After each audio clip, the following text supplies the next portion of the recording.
Hello दोस्तों, आदाब, नमस्कार, सत श्री अकाल। मैं अफरोज़ रिजवी राज संवाद समाचार में आप सबका खैर मकदम है, स्वागत है। पेश हैं देश के सियासी और गैर सियासी हालात पर ख़ास तबसरे। तो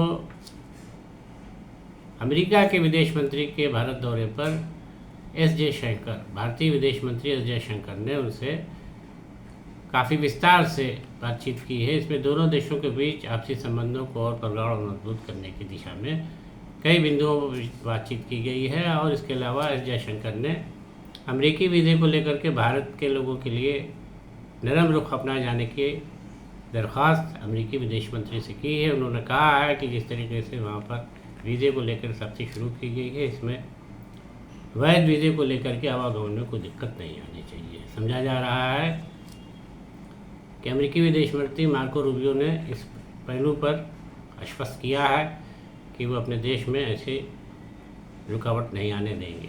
बहरहाल अब वक्त आने पर यह देखा जाएगा कि लोगों को वीज़े को लेकर के भारतीयों को क्या सहूलत है और क्या नहीं है। इसके अलावा भारत के मुख्य निर्वाचन आयुक्त ज्ञानेश कुमार ने देहरादून में, यानी उत्तराखंड के 2 दिवसीय दौरे पर वो देहरादून गए हुए हैं और वहाँ पर उन्होंने SIR शुरू कराने की तैयारियों को लेकर एक उच्च स्तरीय बैठक की और उसमें तैयारियों का जायज़ा लिया है और अधिकारियों को आवश्यक दिशा निर्देश दिए हैं। इसके अलावा गर्मी में सिर्फ इंसानी जानें ही नहीं जा रही हैं, बल्कि जानवरों और पशु पक्षियों को भी काफ़ी नुकसान हो रहा है। यहाँ गर्मी में बेहाल छत्तीसगढ़ के कोरबा जिले में एक गांव में 200 गिद्धड़ों के मारे जाने की खबर है कि गर्मी से हताश होकर के, बेहाल होकर के गिद्धड़ों ने दम तोड़ दिया है। तो वन विभाग इस मामले की छानबीन कर रहा है कि इनकी सुरक्षा को लेकर के क्या कमी थी, कैसे इनकी मौत हो गई है। बहरहाल वन विभाग और पशुओं की मौत न हो, इसको लेकर के सुनिश्चित करने के लिए काम कर रही है। इसके अलावा कांग्रेस लीडर और लोकसभा में विपक्षी नेता राहुल गांधी ने इस बात को फिर से दोहराया है कि मैं अपने अभियान को तब तक जारी रखूँगा जब तक धर्मेंद्र प्रधान का इस्तीफ़ा नहीं करवा दूँगा। उन्होंने कहा जिस तरह से देश में नीट की परीक्षा पेपर लीक हुआ है और लाखों करोड़ों छात्रों का जीवन से खिलवाड़ हुआ है, वो कतई बर्दाश्त नहीं करेंगे। उन्होंने कहा जब तक केंद्रीय शिक्षा मंत्री धर्मेंद्र प्रधान का इस्तीफ़ा नहीं हो जाता और नीट परीक्षा या किसी भी प्रतियोगी परीक्षा को लेकर के जब तक उसकी सुदृढ़ व्यवस्था नहीं हो जाती है, तब तक वो अपने आंदोलन को, अपनी मुखालफत को इसी तरह जारी रखेंगे। न वो चैन से बैठेंगे, न उनकी पार्टी चैन से बैठेगी। तो अब समझा जा रहा है कि वो लगातार इस तरीके से लगे हैं, लेकिन देखिए केंद्र सरकार इसमें क्या कदम उठाती है। इसके अलावा यूपी के अंदर बिजली की खराब व्यवस्था को लेकर के यानी पूरी तरह से चरमरा गई है। लोग रोज़ बिजली के संकट से बेहाल हैं। इस गर्मी में पंखा तक नहीं चला के घर में रह पा रहे हैं। घनी आबादियों में तो बुरा हाल है। इसको लेकर के जो आंदोलन शुरू हुआ है, जो विरोध शुरू हुआ है, तो उससे परेशान होकर के अब चीफ मिनिस्टर ने भी इस बारे में सब कदम उठाया है। 2027 में विधानसभा इलेक्शन होना है और योगी आदित्यनाथ जो कि चीफ मिनिस्टर है, उन्हें फिर से सरकार में आना है। तो उनको ये उपभोक्ताओं की फिक्र जागी है कि बिजली से कहीं जो है उपभोक्ता नाराज़ ना हो। तो उन्होंने बिजली विभाग के अधिकारियों के साथ बैठक करके इसको सुनिश्चित कराने की सख्त निर्देश दिए। उन्होंने कहा किसी भी हाल में बिजली संकट पैदा नहीं होना चाहिए। उन्होंने कहा कि मांग के अनुरूप उत्पादन किया जाए बिजली का, इसके लिए जो भी उपाय हों किए जाएं, लेकिन कहीं भी बिजली संकट नहीं आना चाहिए। तो बहरहाल उन्होंने सख्त नाराज़गी जताई है। इसके अलावा कर्नाटक से बड़ा दुखद समाचार मिला है। यहाँ उत्तर कन्नड़ ज़िले की एक नदी में सीपियाँ इकट्ठा करने में एक परिवार के 10 लोगों की डूब करके मौत हो गई। बताया जाता है कि ये लोग सीप इकट्ठा करके उसी से रोज़गार चलाते थे और पूरा परिवार 10 लोग एक साथ नदी में काम पर लगे हुए थे, लेकिन गहरे पानी में जाने की वजह से 10 लोगों की डूब के मौत हो गई।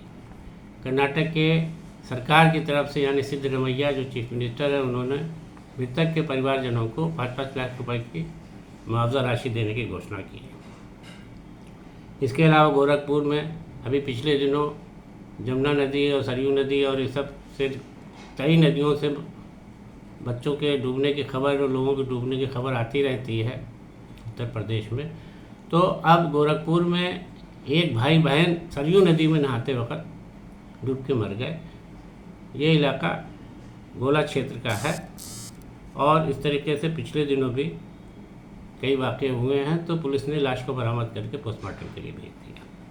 इसके अलावा जौनपुर के रामपुर थाना क्षेत्र के मनुआ गांव में पिछले कई दिनों से एक लड़की लापता थी।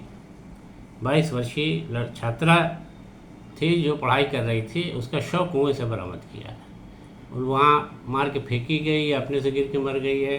पुलिस इस मामले की छानबीन कर रही है। अभी तक कुछ पता नहीं चल पाया है, इस मामले को लेकर रहस्य बना हुआ है। इसके अलावा कर्नाटक के में नीट की तैयारी कर रही एक और छात्रा ने आत्महत्या कर ली है, जिसको लेकर के पूरे क्षेत्र में शोक का माहौल बना हुआ है और लोगों में तरह तरह की चर्चाएं की जा रही। लड़की के पिता ने भी शोक जताते हुए कहा कि उन्हें इस बात के बहुत अफसोस है कि उनकी बेटी नीट की परीक्षा की तैयारी कर रही थी और अचानक पेपर लीक होने से उसने आत्महत्या कर ली और उस पर उन्होंने बेहद अफसोस जताया। इसके अलावा गोवा से नीट का पेपर लीक करने के मामले में एक प्रिंसिपल को गिरफ्तार किया गया है। पुलिस के मुताबिक इस मामले में पता चला है कि प्रिंसिपल जो थी छात्राओं को नीट की परीक्षा के जुड़े प्रश्न पत्र लीक कर रही थी और उन्होंने बेचे थे प्रश्न पत्र। इस मामले की पुलिस और व्यापक जांच छानबीन कर रही है। बहरहाल प्रिंसिपल को गिरफ्तार कर लिया गया है। और उत्तर प्रदेश के सार्वजनिक स्थलों पर बकरीद की कुर्बानी न करने को लेकर के मुख्यमंत्री ने सख्त रुख अपनाया। उन्होंने कहा है, मुख्यमंत्री योगी आदित्यनाथ ने, कि कहीं से भी इस तरह की शिकायत नहीं मिलनी चाहिए कि बकरीद की कुर्बानी जो है वो सड़कों पर या सार्वजनिक स्थल पर दी जा रही है। उन्होंने कहा कि कुर्बानी से जो मल और जो गंदगी पैदा होती है उससे दूसरे लोगों को दिक्कत होती है, इसलिए सरकार नहीं चाहती कि ऐसे स्थानों पर हो जिससे दूसरों को दुश्वारी पेश आए। तो मुख्यमंत्री ने इसको पुलिस को और समस्त अधिकारियों को सख्त निर्देश दिए हैं कि इसकी व्यापक व्यवस्था कराई जाए। कहीं पर भी ऐसी घटना सुनने को न मिले, पेश ना आए, जहाँ पर भी जो लोग कुर्बानी के लिए जानवर को बांधते हैं, रखते हैं या कुर्बानी करते हैं, तो उस पर निगाह रखी जाए कि कहीं भी सार्वजनिक स्थल पर ये कार्य ना होने पाए। बहरहाल लोगों को ये संदेश मिल गया है खबरों के मुताबिक और तमाम मीडिया के ज़रिए कि उनको सार्वजनिक स्तर पर कुर्बानी नहीं करना। तो अब इस आदेश पर अक्षरशः पालन कराने के लिए पुलिस को अलर्ट कर दिया गया, पुलिस को सख्त निर्देश दिया गया। और इसके अलावा बिहार के मोतिहारी से पुलिस ने जाली नोटों का कारोबार करने वाले एक स्मगलर को गिरफ्तार किया है। सुशील तिवारी नामक इस शख्स को पुलिस ने नेपाल बॉर्डर से गिरफ्तार करने का दावा किया है। पुलिस का कहना है कि ये जाली करेंसी नोटों की तस्करी करने में बड़े लंबे समय से सक्रिय था और ये सरगना था इसका, यानी पूरे गिरोह का सरगना था। पुलिस इससे छानबीन बातचीत करके और लोगों को भी तलाश कर रही है।